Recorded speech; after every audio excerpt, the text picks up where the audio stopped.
বন্ধুরা, একটা রেসিপি দেখবে? সেটা কি বলো তো? আজকের রেসিপিটার নাম হলো চটপটা ডিম।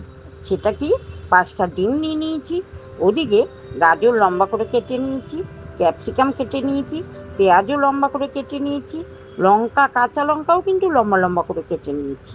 তারপর ওগুলোকে হালকা বয়েল করে নিয়েছিলাম, ওই ক্যাপসিকাম আর গাজরটা। যাই হোক, তারপর 5টা ডিম আমি মিক্সিং বলে ঢেলে নিয়েছি। ওদিকে কড়াইতে জল দিয়ে একটু লবণ দিয়ে একটু ফুটিয়ে নিলাম। তারপর ডিমটা পুরো আমি ঢেলে নিলাম।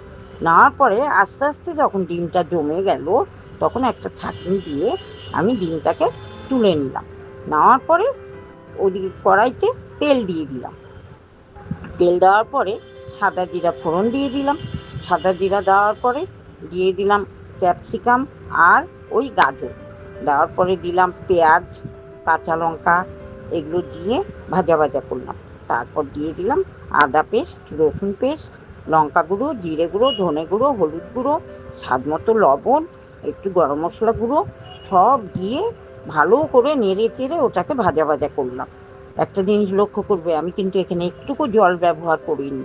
তারপর ওই ডিমগুলোকে টুকরো টুকরো করে নিয়েছি চামচ দিয়ে। আমি কিন্তু জলের মধ্যে পোঁচ করলাম, দেখেছো তো? এইভাবে কিন্তু করতে হবে। তারপর সব মশলা দিয়ে সুন্দর করে এটাকে একটা মাখা মাখা একটা ডিমের চটপটা তৈরি করলাম। খেতে যা দারুণ হয়েছিল না, তোমাদের বলে বোঝাতে পারবো না। আর এই চটপটা ডিম কিন্তু খালি ভাত দিয়ে ভালো লাগে না, রুটি, লুচি, পরোটা সব কিছু দিয়েই ভালো লাগে। এইভাবে যদি তোমরাও রান্না করো না, তোমরা কিন্তু ভালো খাবে। আর এইভাবে বাড়িতে রুটি যারা খায়, তারা অবশ্যই এই রেসিপিটা করে নিও। তাহলে দেখবে রুটি খেয়েও স্বাদ পাবে এবং মজা করে খাবে। এইভাবে রেসিপি দেখতে হলে আমার চ্যানেলে চোখ রাখো এবং সাবস্ক্রাইব করোনি তো? যারা করোনি তাদের বলছি, তারা কিন্তু একটু সাবস্ক্রাইব করে নিয়ে আমার রান্নাগুলো দেখো। আচ্ছা, নামানোর আগে কিন্তু আমি একটু লেবুর রস দিয়ে দিয়েছিলাম টেস্টটা আনার জন্য। দারুণ হয়েছে খেতে। এভাবে তোমরাও করো।